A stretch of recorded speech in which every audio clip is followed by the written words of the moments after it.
Hello everyone, welcome to our channel optimize study. আজকে September মাসের Indian economy current অ্যাফেয়ার্সের most important কিছু topic আমি ডিসকাস করব।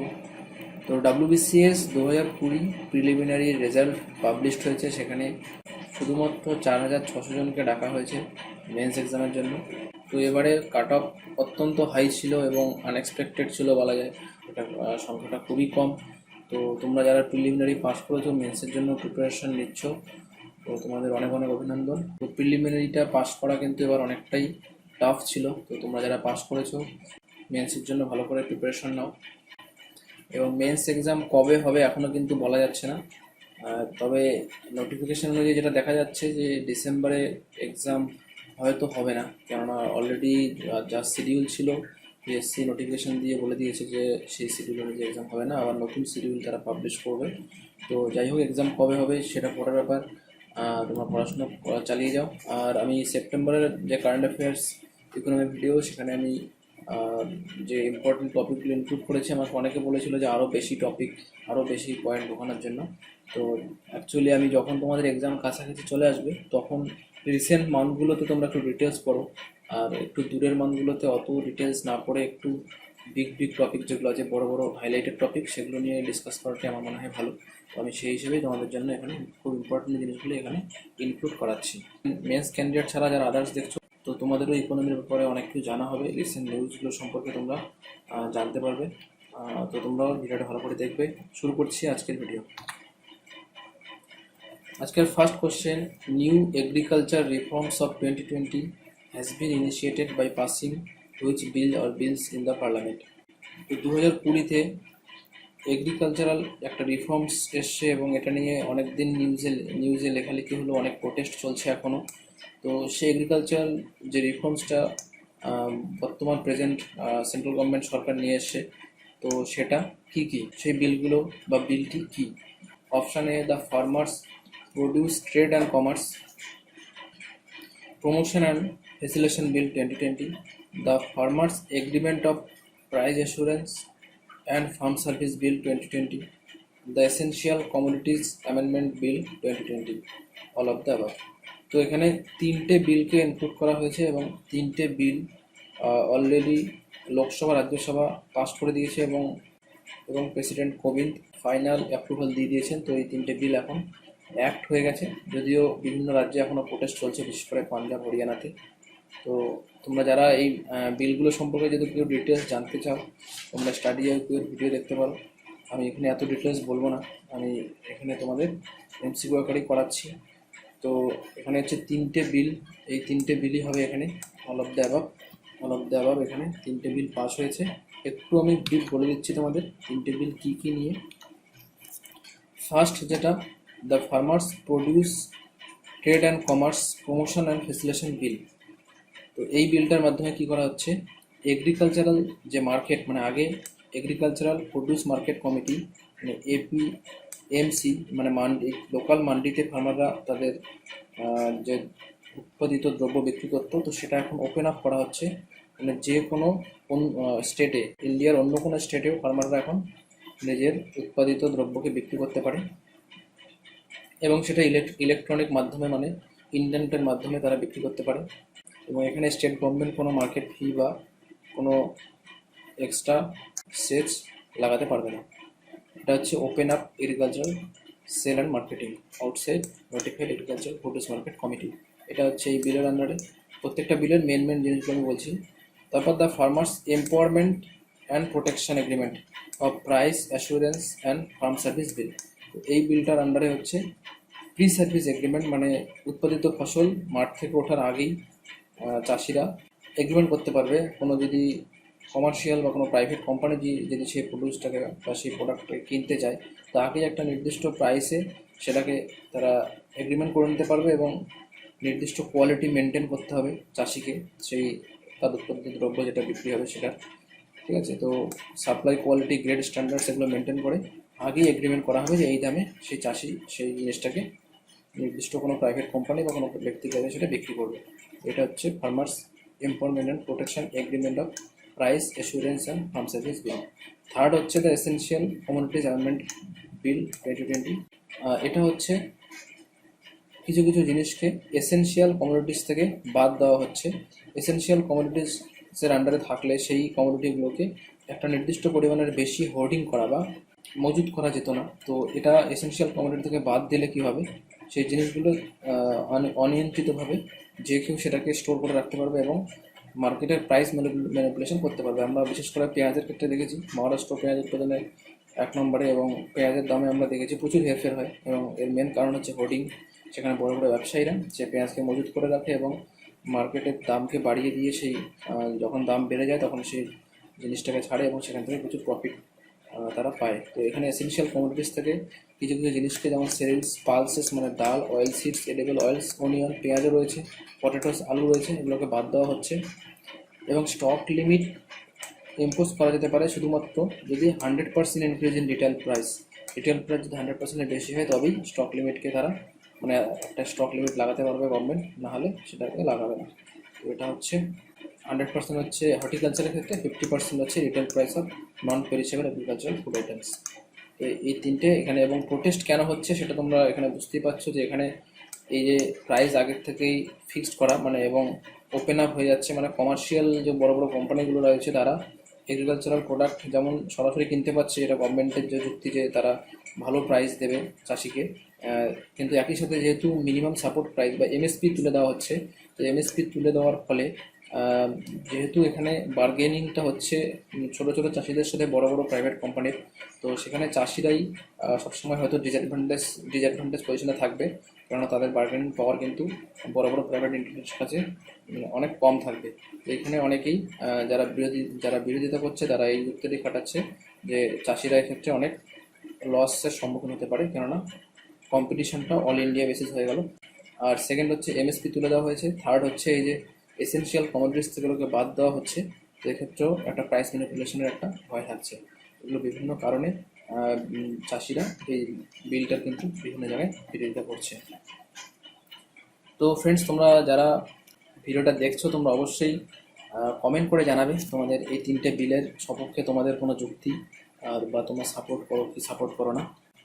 নেক্সট হচ্ছে India posted a record current account deficit হবে কি সারপ্লাস হবে in the April June quarter as import plunged the surplus in the current account in Q1 of 2021। তাহলে 21 তাহলে 2020 Q1-এ ইন্ডিয়ার কারেন্ট অ্যাকাউন্ট ডেফিসিট কি হয়েছে। তো এখানে অলরেডি কিন্তু একটা হিন্টস দেওয়া আছে, ইম্পোর্ট প্লান্সড। তাহলে ইম্পোর্ট কমে যাওয়ার জন্য সারপ্লাস কিন্তু এখানে কারেন্ট অ্যাকাউন্ট সারপ্লাস হয়েছে, ঠিক আছে, ডেফিসিট নয়। আমরা ডেফিসিট কথাটা শুনতে অভ্যস্ত, কারেন্ট অ্যাকাউন্ট এখানে সারপ্লাস হয়েছে মানে উদ্ধৃত টাকা রয়ে গেছে, এবং সে অ্যামাউন্টটা হচ্ছে $19.8 বিলিয়ন। তো এই করোনা পরিস্থিতিতে কিন্তু ইন্ডিয়ার কারেন্ট অ্যাকাউন্ট সারপ্লাস হয়েছে $19.8 বিলিয়ন ইন Q1। যদিও এক্সপোর্ট কমে গেছে, কিন্তু এক্সপোর্টের থেকেও ইম্পোর্টটা অনেক বেশি পরিমাণে কমে গেছে। ইম্পোর্ট মানে আমরা যেটা কিনে নিয়ে আসছি, তো যেহেতু আমাদের খরচ কমে গেছে ইম্পোর্ট কমার জন্য, সেই জন্য এখানে কারেন্ট অ্যাকাউন্ট সারপ্লাস আমাদের দেখা দিয়েছে, এবং এটা পরপর কনসিকিউটিভলি সেকেন্ড টাইম আমাদের কারেন্ট অ্যাকাউন্ট সারপ্লাস হলো ইন 11 ইয়ার্স, 11 বছরে এই প্রথমবার এরকম হচ্ছে। এবং এখানে কারেন্ট অ্যাকাউন্ট বলতে কী বোঝায়, নেট এক্সচেঞ্জ বলতে এক্সপোর্ট মাইনাস ইম্পোর্টস। তাহলে আমরা যেটা এক্সপোর্ট করছি সেটা আমরা টাকা পাচ্ছি, ইম্পোর্টের জন্য আমাদের টাকা দিতে হচ্ছে। তাহলে এক্সপোর্ট মাইনাস ইম্পোর্টস মানে আমাদের যে নেট টাকাটা রয়ে যাচ্ছে, এক্সপোর্ট মাইনাস ইম্পোর্টস। তারপর নেট এক্সচেঞ্জ অফ সার্ভিসেস, মানে যেগুলো সার্ভিসেস আমাদের এক্সচেঞ্জ হচ্ছে ইন্টারন্যাশনাল কান্ট্রি, বিভিন্ন অন্যান্য কান্ট্রির সাথে। তারপর net transfer to are from the country, এবং কত ট্রান্সফার হচ্ছে অন্য কান্ট্রির থেকে। এই টোটালটা হচ্ছে কারেন্ট অ্যাকাউন্ট, এটাকে ব্যালেন্স অফ ট্রেডও বলা হয়। আর current account is reported by Reserve bank of India. $19.8 billion April June কোয়ার্টারে আমাদের রয়ে গেছে ইম্পোর্ট কমার জন্য। The current account surplus increased sharply to 3.9% of the GDP, and the first quarter মানে লাস্ট কোয়ার্টারে হচ্ছে 0.1% সারপ্লাস ছিল, এবং এই কোয়ার্টারে হচ্ছে 3.9% of GDP. Next question, the sovereign gold bond was initiated by the government of India. Sovereign gold bond কোন সালে ইন্ট্রোডিউস করা হয়েছিল বাই গভর্নমেন্ট অফ ইন্ডিয়া? এটা হচ্ছে 2015। তো আমি সেন্ট্রাল গভর্নমেন্টের স্কিম নিয়ে অলরেডি ভিডিও একটা বানিয়েছিলাম, তোমরা যারা দেখোনি অবশ্যই দেখে নেবে। 2015 সালে সভারেন গোল্ড বন্ড আমাদের ইনক্লুড করা হয়েছিল এবং রিসেন্টলি এটা অনেকবার নিউজে এসেছিল। তো ইন্ডিয়া এটাকে ইন্ট্রোডিউস করেছিল to help reduce India's overall dependency on gold imports. তো আমরা প্রচুর পরিমাণে গোল্ড ইম্পোর্ট করতাম আগে। এই গোল্ড আমরা দুটো পারপাস ইউজ করি, একটা হচ্ছে অর্নামেন্টস হিসাবে, আর নিম্ন মধ্যবিত্ত এবং উচ্চবিত্ত ফ্যামিলিতেও গোল্ডকে একটা সঞ্চয়ের মাধ্যম হিসেবে ধরা হয়। তো গোল্ড কিনে অনেকে সেটাকে ইনভেস্ট করে, সেটাকে ফিজিক্যাল ফর্মে রেখে দেয়। তো এই যে ইনভেস্টমেন্ট বা সঞ্চয়ের কাজে যে গোল্ডের কাজে লাগাচ্ছে, সেইটার সাবস্টিটিউট হিসাবে গভর্নমেন্ট সভারেন গোল্ড বন্ড এই স্কিমটা লঞ্চ করেছিল এবং এই স্কিমের আন্ডারে কী করতে পারবে, কেউ এই বন্ডটা কিনে রাখলে সোনার দামের সাথে সাথে এই বন্ডের দাম বাড়বে এবং ম্যাচুরিটির ফলে তারা একটা প্রফিট, একটা রিটার্ন পাবে। এবং এই বন্ডটা কেনা যাবে 1 গ্রাম ইউনিটের মাল্টিপল হিসাবে। ম্যাক্সিমাম 4 কেজি কেনা যেতে পারে অ্যাজ এ ইন্ডিভিজুয়াল। 8 বছরের ম্যাচুরিটি পিরিয়ড এবং 5 বছর পরে এক্সিট পিরিয়ড হতে পারে। 5 বছর পরে সেটাকে বিক্রি করা যেতে পারে। এবং the investor will be compensated at a fixed interest rate of 2.5% পার অ্যানাম। 2.5% পার অ্যানামে যে ইনভেস্ট করবে তাকে ইন্টারেস্ট দেওয়া হবে এই গোল্ড বন্ডে ইনভেস্ট করলে। নেক্সট হচ্ছে the Supreme Court has allowed 10 years for staggered payment of AGR related to which sector? এটা হচ্ছে টেলিকম সেক্টর। এজিআর হচ্ছে ভোডাফোন রিলেটেড, ভোডাফোন এবং এয়ারটেলও এটার সাথে জড়িত রয়েছে। Actually, telecom sector was liberalized under the National Telecom Policy 1994. 1994 যে ন্যাশনাল টেলিকম পলিসি ইন্ট্রোডিউস করা হয়েছিল, তার আন্ডারে টেলিকম সেক্টরকে লিবারালাইজ করা হয়েছিল। মানে গভর্নমেন্টের আওতা থেকে বাইরে নিয়ে এসে প্রাইভেট এন্টিটিকে এখানে সুযোগ দেওয়া হয় এবং একটা ফিক্সড লাইসেন্স ফির বেসিসে সেই স্পেকট্রাম অকশন করা হতো এই বিজনেসে আসে এবং তাদের জন্য গভর্নমেন্ট অফ ইন্ডিয়া একটা রেভিনিউ শেয়ারিং মডেল দেয় এবং সেই কোম্পানির যতটা রেভিনিউ হবে তার বেসিসে একটা গভর্নমেন্টকে ফি দিতে হতো।